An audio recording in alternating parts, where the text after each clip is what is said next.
My friends, let us begin with a simple acknowledgement. The world you are living in today is noisier, faster, and more demanding than any previous age. You are surrounded by constant movement, constant information, constant pressure to solve, to improve, to achieve. And yet, for all this striving, for all this running from one solution to another, the human heart has not found peace. It trembles in the very same way it trembled 2,000 years ago. Fear may take new forms, but the root of fear has not changed. Anxiety wears new clothing, but its substance remains the same. Spiritual panic, this condition so many live in today, is not born of the world outside.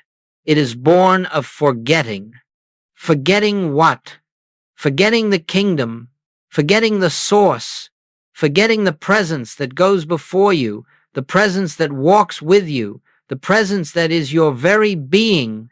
When this presence is forgotten, when the kingdom within is overshadowed by the demands of the outer world, the soul cries out in distress.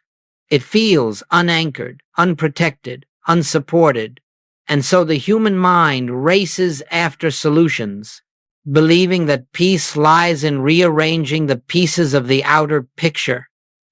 But you see, this is the great illusion. This is the modern deception. People believe that anxiety is caused by circumstances, that peace will come when the body is healed, when the bank account improves, when relationships stabilize. They imagine that if only the outer picture were different, the inner life would be at rest. And in this belief, they chase peace where peace cannot be found. They approach life backwards. They seek solutions in matter instead of in consciousness. They seek remedies in effect instead of in cause. This is why the world is exhausted. This is why your prayers feel powerless. Your meditations feel shallow. Your effort feels unending. You have been trying to bring harmony to the branches of the tree while ignoring the root. You have tried to calm the waves while forgetting the ocean. You have sought to fix the picture while ignoring the light that forms it. When Jesus said, "Seek first the kingdom of God," he was giving you not a command, not a moral instruction, but a spiritual law, a law older than Scripture, older than humanity, older than time itself. He was revealing the order of life, the inner first, the outer second, the invisible before the visible, consciousness before form. You may ignore this law, but you cannot escape it. The same way you may deny gravity, yet still fall when you step off a cliff. So today, let us look gently, honestly, at the modern illusion that is ruling so many lives, the illusion that anxiety comes from circumstances, and that peace must be created by manipulating those circumstances. I tell you this not as theory, not as belief, but as lived truth. Anxiety is born. The moment you give your power to something outside yourself, anxiety begins. The instant you forget that the kingdom is within, the outer world has no power to disturb you. The outer world has no authority over your peace. The outer world cannot touch the essence of your being unless you allow it by making it your God. When you look to matter as cause, fear will follow you. When you look to consciousness as cause, peace will accompany you. The modern world is not suffering from lack of resources, nor lack of opportunity, nor lack of information. It is suffering from lack of recognition of the divine presence that is closer than breath, nearer than heartbeat, the very substance of your consciousness. This forgetting, this simple turning away creates the illusion of separation, and separation always brings fear. But today, we begin a different path. We begin not with trying to fix the outer world, not with trying to change appearances, not with trying to rearrange the shadows on the wall. We begin where Jesus began. We begin where every mystic has always begun. We begin within. For the kingdom you are seeking, the peace you are seeking, the security you are seeking, the clarity you are seeking, they are not hidden from you. They are hidden only by your attention being placed on the wrong level of life. The moment the mind turns back to the source, the moment the heart remembers the presence, the illusion dissolves, not slowly, instantly. Fear fades, the way darkness fades when a single light is lit. Anxiety loses its foundation when you recognize that the kingdom has never been outside your reach. It has been the ground of your being all along. This is the true beginning of spiritual freedom, the recognition that the inner world is not secondary, it is primary, that the outer world does not lead the inner, it follows it, and that anxiety is not a sign of failure, but simply the soul whispering, return to the kingdom, begin again where all power resides. And so we begin, my friends. If seek first the kingdom is the law, then we must understand what it means to seek second, for this is where nearly all human suffering begins, not in wrongdoing, not in lack of faith, but in ignorance of the order of life. And I say this gently, with compassion, for everyone has been conditioned this way. The world has taught you to seek second your entire life, religion, education, society. They have all trained you to look outward first. More than this, most people do not even realize they are seeking second. They believe they are living spiritually because they pray, because they meditate, because they read scripture, because they engage in practices that appear holy. But spirituality is not measured by the activities of the mind, it is measured by the priority of consciousness. Not what you do with your hands or lips, but where your attention rests when life confronts you. You can pray daily and still seek second. You can meditate for an hour and still seek second. You can read every sacred text and still not understand the kingdom, because the moment a problem appears, your attention rushes outward. Your awareness leaps toward the circumstance. And in that instant, you have made the outer world your authority. Let me illustrate it simply. A bill arrives in the mail. Instantly, the heart tightens. The mind calculates, wonders, fears. This is seeking second. The problem is given power before the presence is acknowledged. A symptom appears in the body. The mind begins racing, searching the internet, imagining outcomes, calling this one and that one. This is seeking second. The appearance is given reality and consciousness before the kingdom is remembered. A conflict arises in relationship. Emotion surges. Words are formed. Reactions erupt. This too is seeking second. The personal self attempts to handle the situation without remembering the presence. That is the very life of both individuals. Seeking second means this. You look at the effect first, and you try to correct it with another effect.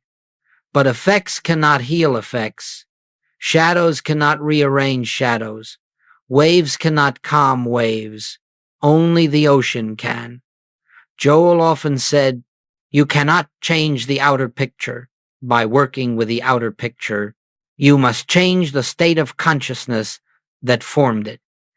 And so the problem is not the bill, the symptom, or the conflict. The problem is forgetting the source. The moment the appearance arises, it is giving reality to what is only a projection of consciousness rather than returning to consciousness itself. Most people seek second, not because they are unspiritual, but because they are deeply conditioned to believe. I must fix this. I must solve this. I must think my way out. I must act immediately. This is the human self taking the burden upon its finite shoulders. This is the ego believing it is responsible for maintaining the universe. And because the ego is small, it feels overwhelmed. It panics. It reacts. But the error is not the panic. It is the assumption that you are the one who must manage life. When you seek second, you forget that the kingdom, this living presence within you, is already governing, already supplying, already healing, already harmonizing every part of your experience. You forget that you are not the doer. You are the transparency through which divine intelligence acts. To seek second is to look at the canvas instead of the artist. It is to trust the shadow instead of the light. It is to believe that appearances have power independent of consciousness. Let us be clear. Seeking second is not a moral failure. It is a human reflex. It is simply the mind acting from habit rather than from recognition. And this is why our work is not to condemn ourselves, but to wake gently from the dream of self-sufficiency. The moment you see this tendency within yourself, the moment you recognize how often you look outward before you turn inward, you are already awakening. You are already beginning to seek first awareness of the pattern is the beginning of freedom from the pattern. And so we do not judge ourselves. We do not resist the old reflexes. We simply learn to pause, to breathe, to turn within, not to fix, not to force, not to manipulate, but to acknowledge that there is a presence, a wisdom, a love that is already functioning, already present, already complete. You see, the kingdom has no anxiety. The kingdom has no fear. The kingdom has no confusion. Seek first the kingdom, and you enter that atmosphere of certainty. Seek second, and you inherit the restless agitation of the world. This is why Jesus spoke the words. He was pointing to the correct order of life. And until this order is understood, the outer world will always feel overwhelming because the foundation is in the wrong place. Let us now move deeper into the law that has been forgotten, not the law of effort, but the law of recognition, my friends. Let us turn now to the heart of this teaching, the inner law. Jesus revealed a law so simple that the intellect overlooks it, so profound that religion has buried it beneath ceremony and belief for centuries. Humanity has repeated the words, "Seek first the kingdom of God," yet few have understood what Jesus meant, and even fewer have lived from it. And so the kingdom has remained a beautiful idea and a distant hope rather than the living reality it was meant to be.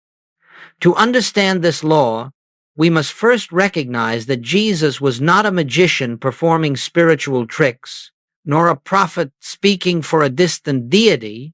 He was a realized soul, one who knew the nature of consciousness, one who understood that all reality begins within, flows from within, and is governed by the invisible presence that we call God. Jesus never taught a God who exists somewhere else. He never pointed you toward a heaven above the clouds, or a kingdom reached after death. His entire message rested on one revelation. The kingdom is within you, within your own consciousness, within your own being, within the very awareness through which you hear these words. This is the law he lived by, demonstrated, and taught. It is the law that religion forgot, and the law Joel restored to spiritual understanding. Consciousness is cause. Form is effect.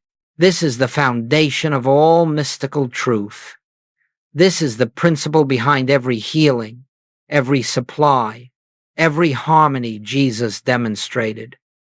You see, Jesus never sought to change outer conditions. He never treated the sick body, never manipulated matter, never tried to alter circumstances. Instead, he recognized the truth of being in the presence of discord, and that truth dissolved the appearance. He sought first the kingdom, first the inner realization of God as the only power, the only presence, the only life, and the outer world rearranged itself according to that recognition. When he stood before sickness, he did not see sickness. When he faced lack, he did not see lack. When confronted with fear, he did not accept fear. He sought first the presence of God, and then the appearance yielded. This is the law. The invisible governs the visible. The inner shapes the outer. The unseen is the cause. The seen is the effect, and yet humanity has reversed the order. We chase the outer world hoping to fix it while ignoring the consciousness that produced it. We fight shadows, forgetting the light. And then we wonder why peace eludes us, why harmony feels temporary, why fear returns again and again. Religion has often taught people to seek God through behavior, through ritual, through obedience, as though the kingdom were a place earned through moral performance. But Jesus taught the opposite. He revealed that the kingdom is not a reward, it is a reality. It is not granted to the worthy, it is recognized by the awakened. God is not a distant ruler, but the life of your very being. This is why Jesus could say, with complete simplicity, I and the Father are one. He was not claiming special divinity. He was describing spiritual identity. He was revealing what is true of every soul, that our life is the life of God, that our consciousness is the instrument through which God expresses, and that harmony appears when we are aligned with this truth. Joel spent his life making this clear. He taught that the spiritual path is not about becoming something greater, but about recognizing what already is. The kingdom within does not need improvement, it needs recognition. And the moment it is recognized, the moment consciousness turns inward to acknowledge the presence, the law begins its work. Peace flows, clarity appears, supply unfolds, healing reveals itself. There is no manipulation in this, no effort, no force, only recognition. This is why Jesus said, seek first, not because there is virtue in putting God first, but because spiritual law requires that consciousness precede condition. When you know the truth at the center of your being, the outer world cannot contradict it for long. When the kingdom is acknowledged, the appearance must eventually conform to the nature of that kingdom. This is the simplicity that religion overlooked. This is the depth that theology could not grasp.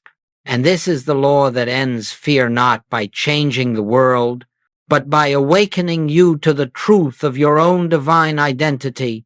Let us now go deeper to understand why anxiety appears when this law is forgotten. My friends, anxiety is not a punishment, nor a weakness, nor a sign that you have failed spiritually. Anxiety is simply what arises when we forget the truth of our being. It is the natural discomfort of a soul trying to find security in what has no capacity to offer it. You see, when consciousness is forgotten, when the kingdom within is not recognized as the foundation of our lives, we instinctively lean on the world of appearances, and appearances, no matter how promising, cannot sustain the weight of our trust. Let us understand this gently. Anxiety is not caused by circumstances. Anxiety is caused by misplaced authority. It is born the moment you give power to that which has no power. When a bill arrives, and you believe that your supply is dependent upon a job, upon a paycheck, upon economic conditions, anxiety is inevitable because you have placed your security in the ever-changing. When a symptom appears in the body, and you believe that your health is dependent solely upon matter functioning correctly, fear arises because you have placed your life in what is temporary. When a relationship trembles and you believe your peace depends on another person's behavior, the heart tightens because you have built your foundation upon shifting sand. This is the very nature of anxiety, the attempt to stand on what cannot support you. You see, the world of appearance is forever moving. Bodies change, bank accounts rise and fall, people come and go, circumstances evolve. When you anchor your sense of safety in these changing forms, the soul instinctively senses their instability, and so it trembles. It trembles not because danger is real, but because the foundation is false. Joel often said, "You are not afraid of the problem. You are afraid because you have forgotten the presence." This is the whole of it. The moment the kingdom is forgotten, fear appears. The moment the kingdom is remembered, fear dissolves. Not slowly, instantly. Anxiety is the signal that attention has drifted outward. It is the soul's cry, saying, "Return to the source. You have wandered into shadows. Come home." And this is why anxiety is not your enemy. It is your reminder. It is the gentle pressure that pushes you back toward the kingdom. It is the very mechanism by which consciousness guides you into correct alignment. It is not here to harm you. It is here to awaken you. Think of it this way. When you place your trust in the finite, anxiety follows you. When you place your trust in the infinite, peace accompanies you. There is no mystery in this. It is law. The outer world fluctuates. The inner world is still. The outer world shifts. The inner world remains. The outer world appears. The inner world is. When you live from the inner world, the outer world loses its power to disturb you. This is why the mystics across every tradition have spoken of peace that passes understanding, peace that does not depend upon conditions, peace that remains even in the midst of storms. This peace is not emotional calm. It is not positive thinking. It is not the absence of challenge. It is the presence of the kingdom recognized within consciousness. It is the awareness of the one that never changes, the one that never fears, the one that never fails. When this presence is felt even faintly, anxiety has no root, for anxiety depends on the belief that you are alone, separate, unsupported. The moment you recognize that you are not living life by your own power, that divine intelligence is the life of your life, the mind releases its frantic effort. It loosens its grip. It softens. And peace takes its rightful place. You may ask, but what about serious problems? What about pressing circumstances? My friends, the severity of the appearance does not determine the presence of fear. Your identification does. When you identify as the limited self trying to control events, fear comes. When you identify as the transparency through which the infinite expresses, peace comes. Anxiety is nothing more than the soul trying to function as a little self. Peace is the soul remembering its oneness with God. Every moment of fear is a moment of forgetfulness. Every moment of peace is a moment of recognition. You do not fight fear. You do not conquer fear. You simply see it for what it is, a signal that attention has wandered from the kingdom. In that seeing, The path back becomes simple. Turn within, acknowledge the presence, rest in the truth of your being. Let the kingdom reveal itself again. And so we learn that anxiety is not an obstacle on the spiritual path. It is the doorway through which we return to consciousness. It is the teacher reminding us that outer forms have no power and never have. Only the inner law governs, only the presence guides, and only the kingdom sustains. Let us now move deeper and see how to practice this law, not through effort or technique, but through recognition. My friends, it is now time to understand the actual method of seeking first, for this is where many sincere souls stumble. They hear the word "seek first the kingdom" and immediately begin to strive, to work, to discipline themselves into holiness. They believe seeking first means doing something spiritual, praying harder, meditating longer, reciting sacred phrases, affirming truth with intensity. But all such effort still arises from the human sense of self. It is the personal mind attempting to grasp the infinite, and in that very effort, it loses the essence of the teaching. Seeking first is not effort. Seeking first is not struggle. Seeking first is not reaching outward or upward or away from yourself. Seeking first is recognition, a silent, inner acknowledgement of what already is. You see, the kingdom does not need to be created. It does not need to be summoned. It does not need to be awakened. It is already present, already complete, already functioning at the center of your being. To seek first is simply to turn attention away from the shifting forms of the outer world and rest it gently upon the presence within. Not to change something, not to get something, not to influence God, but to recognize God. This recognition is subtle, it is quiet, it is effortless. It is like turning the head slightly to notice the sunlight that was already shining. It is like remembering a truth you had not truly forgotten, only overlooked. Joel often practiced in this way. He would sit in silence, not asking for supply, not asking for healing, not asking for guidance. He would simply acknowledge, God is here. God is the life of my being. I and the Father are one. These words were not petitions, they were recognitions. They were not attempts to convince God, they were reminders to the mind. They pointed inward toward the reality behind all appearance. Sometimes he used no words at all. Sometimes he closed his eyes and let the mind settle. Sometimes he rested in pure awareness of awareness. But always seeking first meant returning to the source, not in thought, but in consciousness.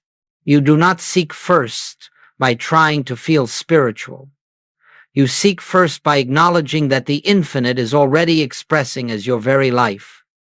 You do not seek first by trying to change your circumstances.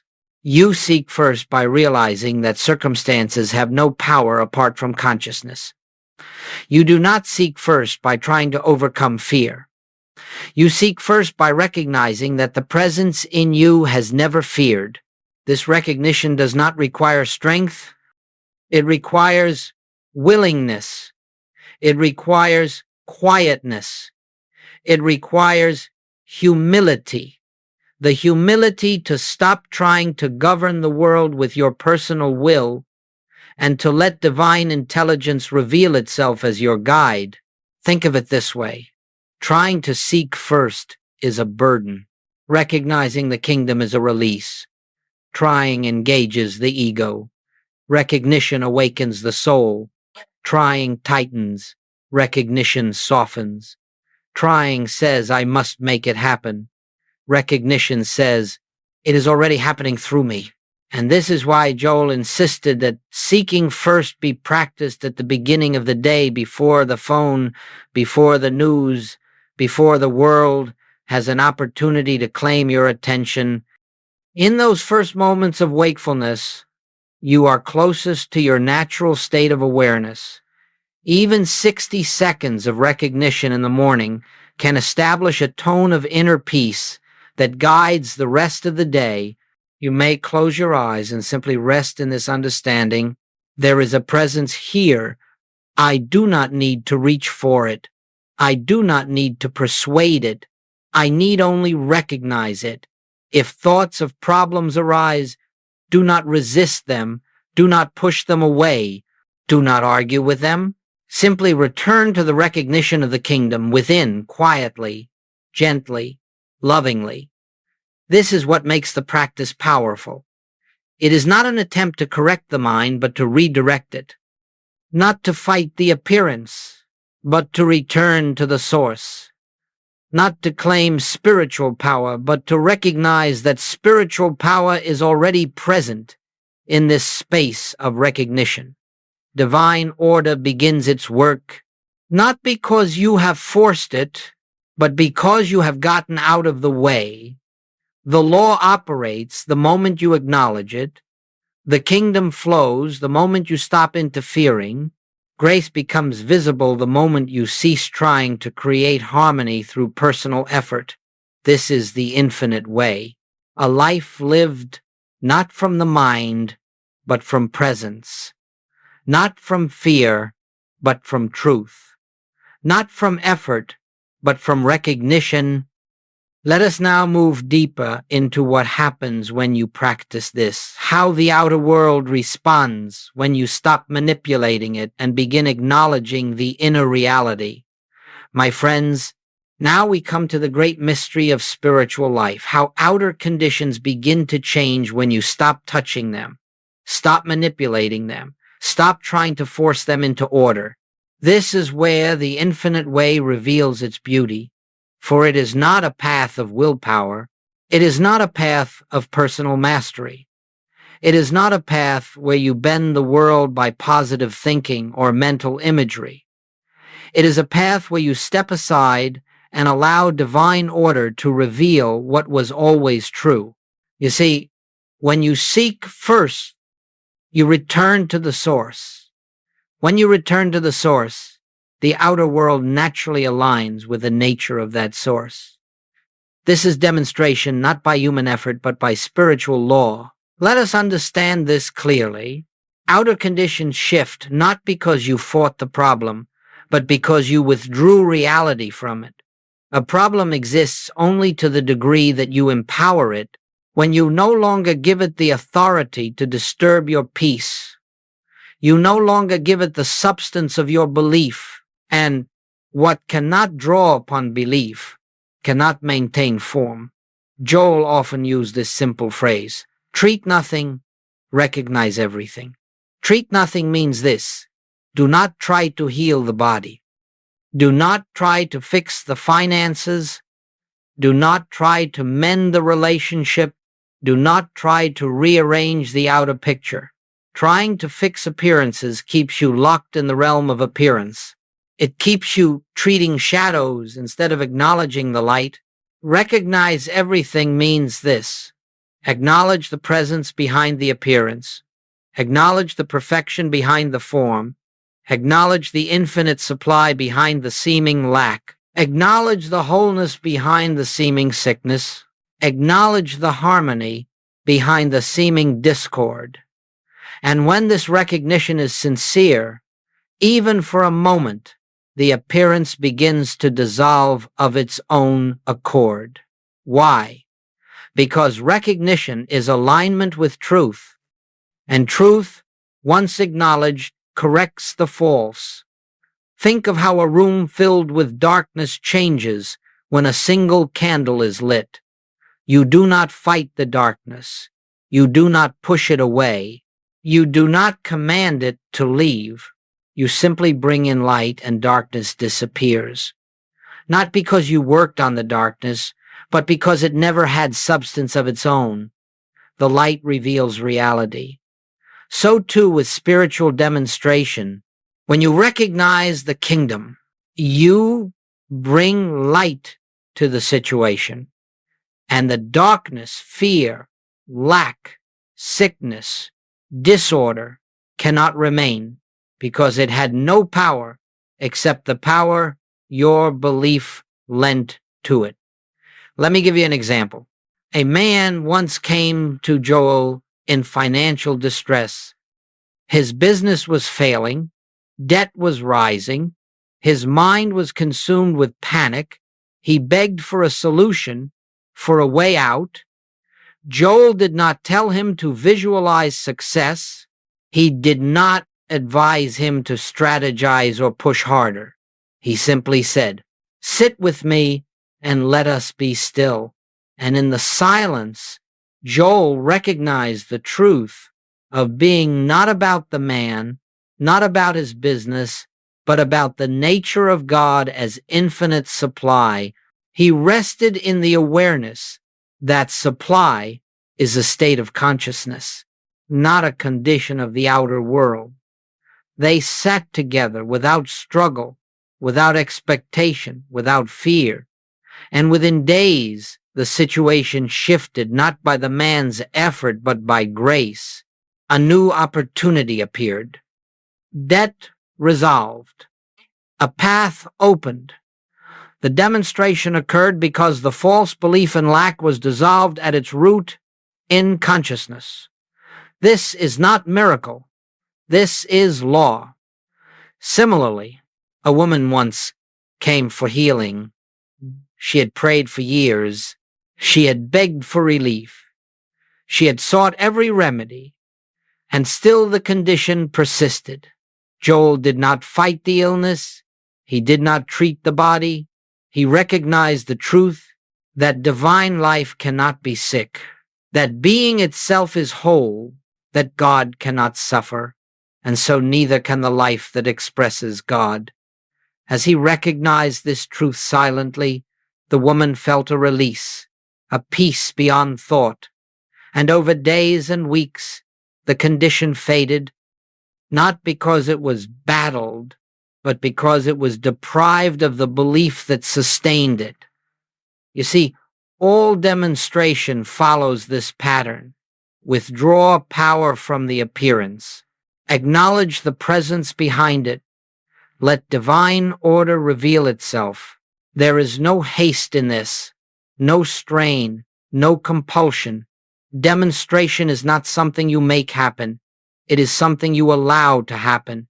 It is the natural unfolding of the kingdom through your consciousness. When you stop touching the outer world with fear, the outer world relaxes into the harmony of the inner world. When you stop trying to make life conform to your will, life aligns itself with divine intelligence. When you recognize the kingdom within, all these things are added, not earned, added, not achieved. This is grace. This is the infinite way. This is demonstration without manipulation. Let us now go deeper into how to return to the kingdom when fear arises, for this is essential in living this practice.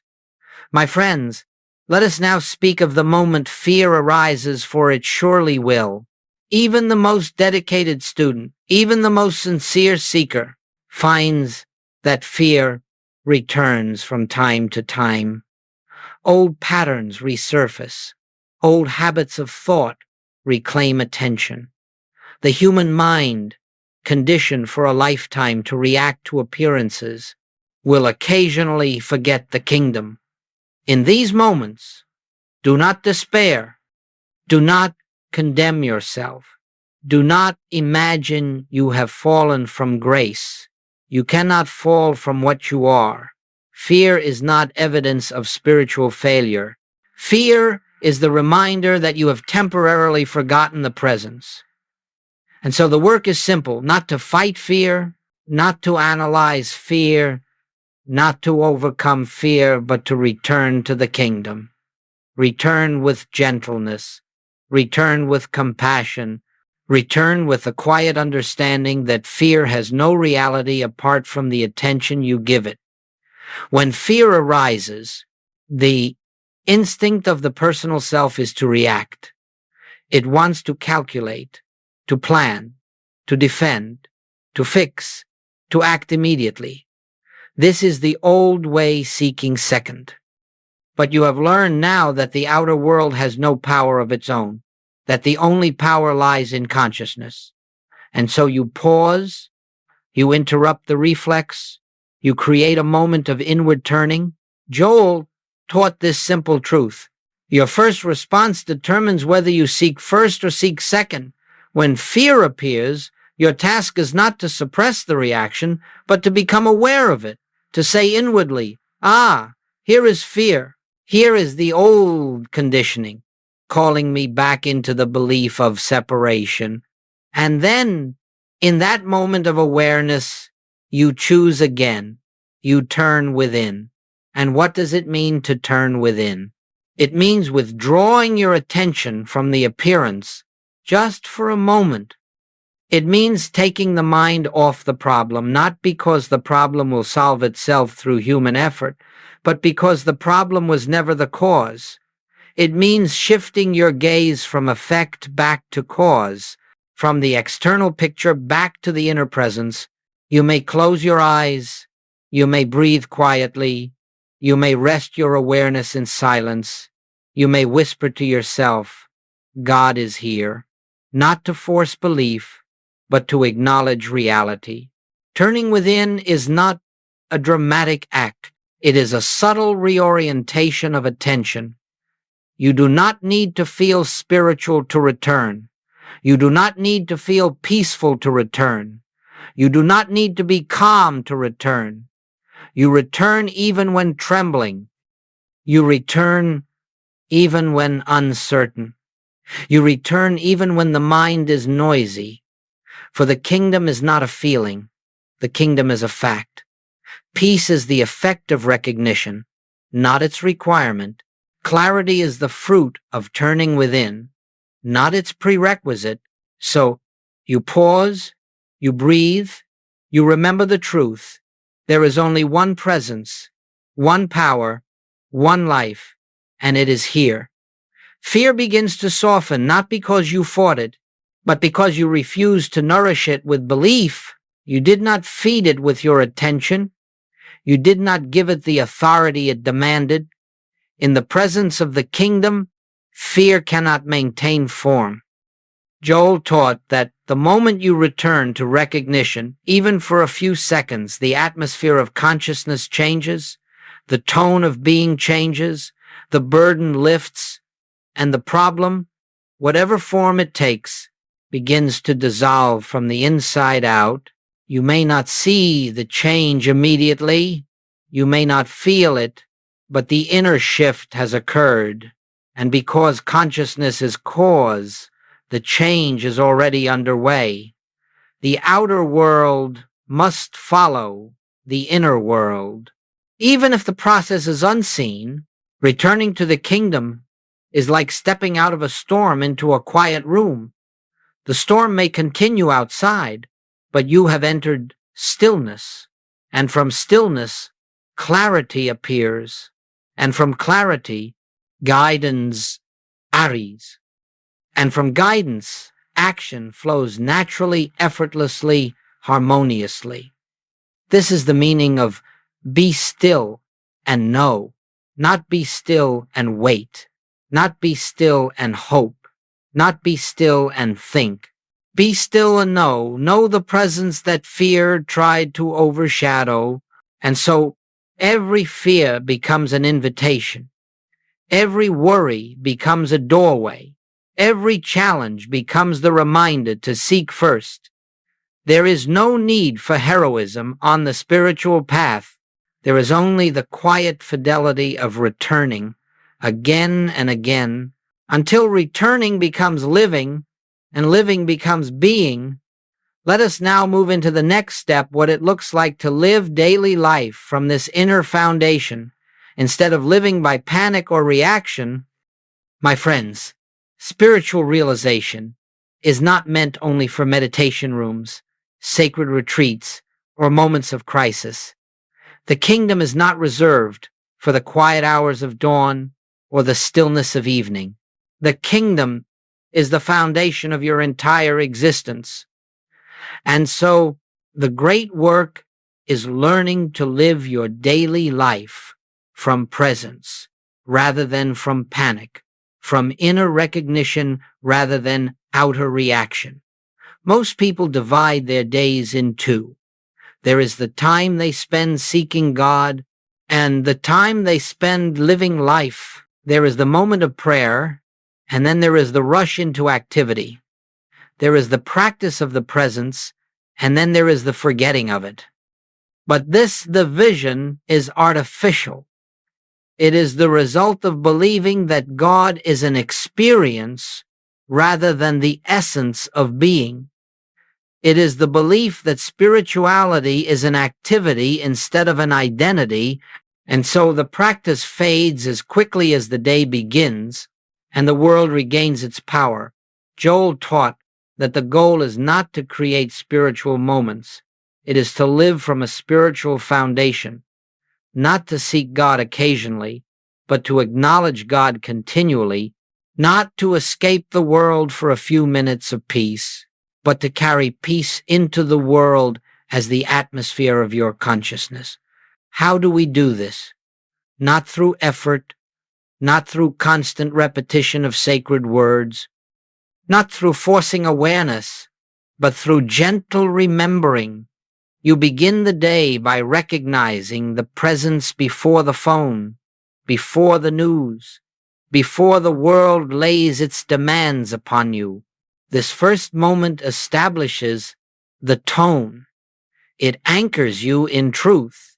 It reminds the mind that there is a deeper reality behind every form you will encounter. Then, as you move through your day, you bring yourself back to this recognition not as a discipline, not as an obligation, but as a quiet returning, like noticing the breath, noticing sunlight, noticing the sense of being alive. When you speak with someone, you remember, the same presence that animates me animates them. When a task appears, you remember, I do not act alone. Divine intelligence works through me. When a challenge arises, you remember, this is not a problem to solve, but an appearance through which to recognize the kingdom. When silence opens within you, you rest in it without trying to fill it with thought. These small moments of returning accumulate. They gradually transform consciousness. They shift your life from reaction to recognition, and soon you will notice something extraordinary. Panic no longer feels natural. Fear no longer feels automatic. Anxiety no longer feels justified. Your instinct begins to change. Instead of reaching outward for solutions, you turn inward for alignment. Instead of rushing to fix the appearance, you pause and recognize the presence behind it. This is the beginning of spiritual maturity, not the absence of difficulty, but the absence of inner disturbance. The world may bring you situations, but they no longer command your center.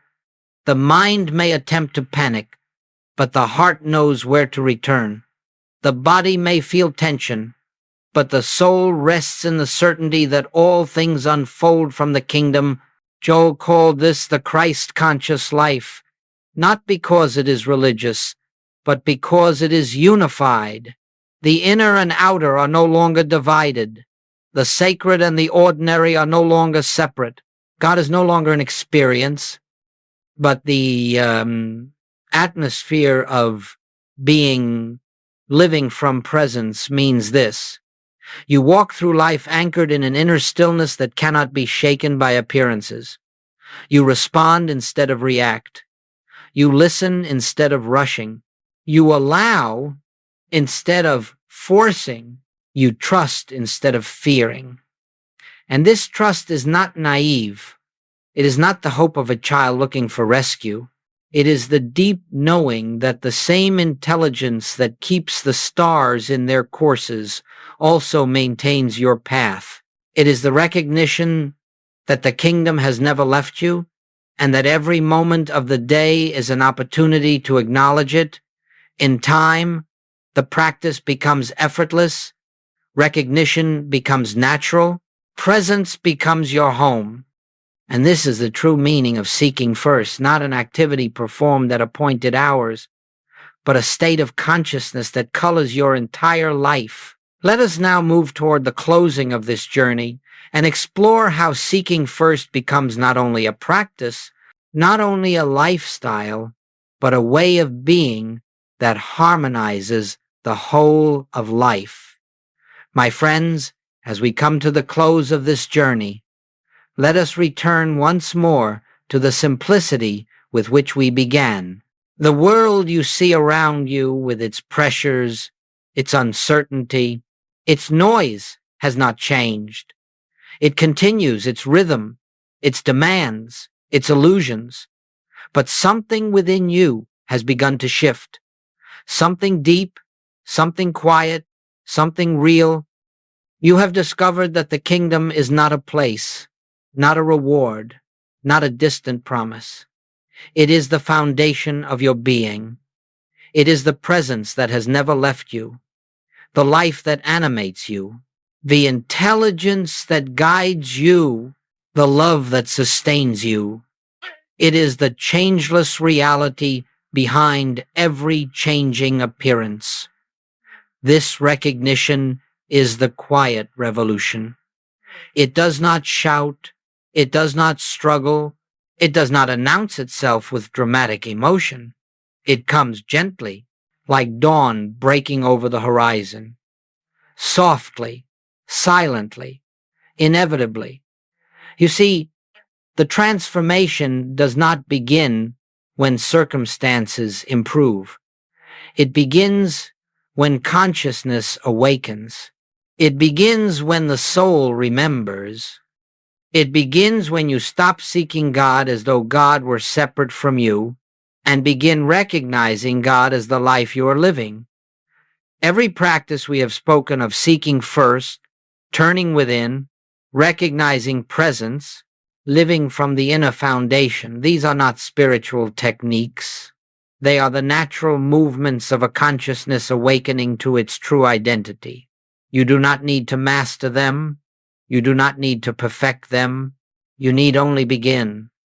Begin gently. Begin sincerely. Begin now. For every moment of recognition, however brief, is a seed, and the kingdom grows from these seeds. It grows quietly, beneath the surface of thought, until one day you notice that fear no longer governs you, that anxiety no longer defines you, that outer conditions no longer command your peace. You notice that life begins to unfold with a grace you did not earn. Opportunities arrive without strain. Solutions appear without force. Relationships soften. The body relaxes. Circumstances align in subtle ways you could not have orchestrated from the limited mind. And you begin to understand what Jesus meant when he said, "All these things shall be added unto you." Not because you sought them, not because you worked for them, not because you persuaded God to give them, but because the kingdom you recognized within expressed itself as harmony without. This is the quiet revolution. The outer world changes because the inner world changed. Life reorganizes itself around your new consciousness, not through effort, but through being. My friends, do not wait for the world to become peaceful before you acknowledge the kingdom. Acknowledge the kingdom, and you will find peace, even in the midst of the world. Do not wait for circumstances to calm before you turn within, and circumstances will find their rightful place. Do not wait for clarity to seek the presence. Seek the presence, and clarity will arise. This path is not the path of the strong or the gifted. It is the path of the willing. Anyone who can pause, anyone who can breathe, anyone who can acknowledge the truth, even for 1 second, can live this life. And so I leave you with this gentle realization. You are not seeking the kingdom, you are remembering it. You are not trying to find God. You are recognizing the presence that has never left you. You are not attempting to make life spiritual. You are awakening to the fact that life is spiritual, always has been, always will be. Let this recognition settle into your heart. Let it guide your day. Let it shape your responses. Let it soften your fears. Let it call you home again and again until the sense of separation dissolves and only presence remains. For this is the infinite way. This is the teaching of Jesus when rightly understood. This is the forgotten law that ends anxiety. This is the transformation that begins within and radiates outward to bless every corner of your life. And now, my friends, rest in the kingdom. Rest in the awareness that is reading these words. Rest in the truth that nothing is missing, nothing is broken, nothing is lacking in the presence that is you. Peace is already here.